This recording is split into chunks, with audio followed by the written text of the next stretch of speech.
किसान भाइयों राम राम। किसान भाइयों, गेहूं की फसल पीली पड़ रही है। इसका मुख्य कारण है गेहूं की फसल में पहला पानी लगाते ही गेहूं की पत्तियां ऊपर से पीली पड़ जाती है, क्योंकि ज़्यादा पानी का बहाव के कारण भी गेहूं की पत्तियां पीली पड़ जाती है।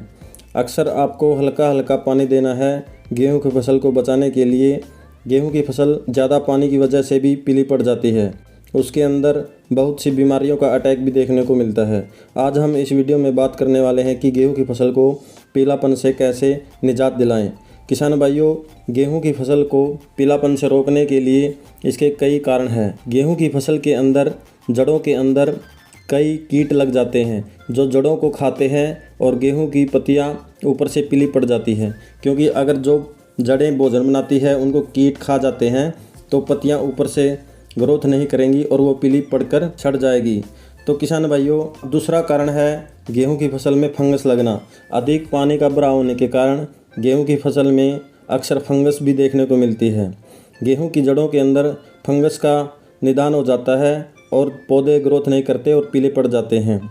किसान भाइयों, इसको रोकने के लिए भी हमें फंगस की दवाई डालनी ज़रूरी है। गेहूँ की फसल हरी भरी दिखे, उसके अंदर फुटवार हो, इसके लिए हमें ह्यूमिक एसिड या सागरिका का प्रयोग भी गेहूं की फसल में पहले पानी के साथ ही करना ज़रूरी है। आज हम इस वीडियो में आपको बताने वाले हैं कि गेहूं की फसल में पीलापन को रोकने के लिए कौन कौन से दवाइयों का प्रयोग और खादों का प्रयोग करना है। तो सबसे पहले किसान भाइयों, गेहूं की फसल में कीड़ों के निदान के लिए आपको इमिडाक्लोप्रिड या थाइमेथक्सम, इन दोनों में से कोई एक कीटनाशक लेना है, जिसकी मात्रा 150 ml प्रति एकड़ के हिसाब से रखनी है और 1 बैग यूरिया के साथ इनका छिड़काव गेहूं की फसल में कर देना है। दूसरा किसान भाइयों, फंगस को जड़ों से रोकने के लिए आपको टेबुकोनाजोल या हेक्साकोनाजोल या फिर कोई भी अन्य प्रकार का फंगीसाइड जैसे कार्बेंडाजिम, मैनकोजेब को लेकर इन तीनों में से कोई एक फंगीसाइड लेना है। गेहूं की फसल में इसका छिड़काव भी कर देना है। साथ ही साथ किसान भाइयों, गेहूं की फसल अच्छी हो, ग्रोथ अच्छी हो और उसके अंदर जो न्यूट्रिएंट्स होते हैं ज़मीन के अंदर पड़े हुए वो भी पौधों को मिले, जड़ों द्वारा अवशोषित हो जाए, तो इसके लिए आपको सागरिका या ह्यूमिक एसिड दोनों में से कोई एक लेना है। इनको लेकर गेहूं की फसल में 1 बैग यूरिया के साथ पानी लगाने से पहले ही इसका छिड़काव कर दें और ऊपर से पानी चला दें।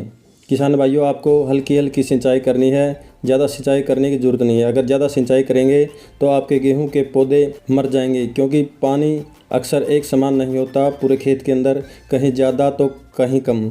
अगर ज़्यादा पानी होगा तो लिंचिंग ज़्यादा होगी और पौधे वहाँ से गलने स्टार्ट हो जाएंगे और जड़ों का विकास अच्छे प्रकार से नहीं होगा। तो किसान भाइयों, अक्सर पहला पानी देते समय ये ध्यान रखना ज़रूरी है कि आपको हल्की सिंचाई करनी है। गेहूं की फसल में अगर आप इन खादों का प्रयोग और दवाओं का प्रयोग कर देते हैं तो आपकी गेहूं की फसल पीली नहीं पड़ेगी और एक अच्छी शुरुआत के साथ ग्रोथ देखने को मिलेगी। किसान भाइयों, अगर मेरे द्वारा दी गई जानकारी आपको अच्छी लगी तो वीडियो को लाइक, कमेंट, शेयर, सब्सक्राइब जरूर करना।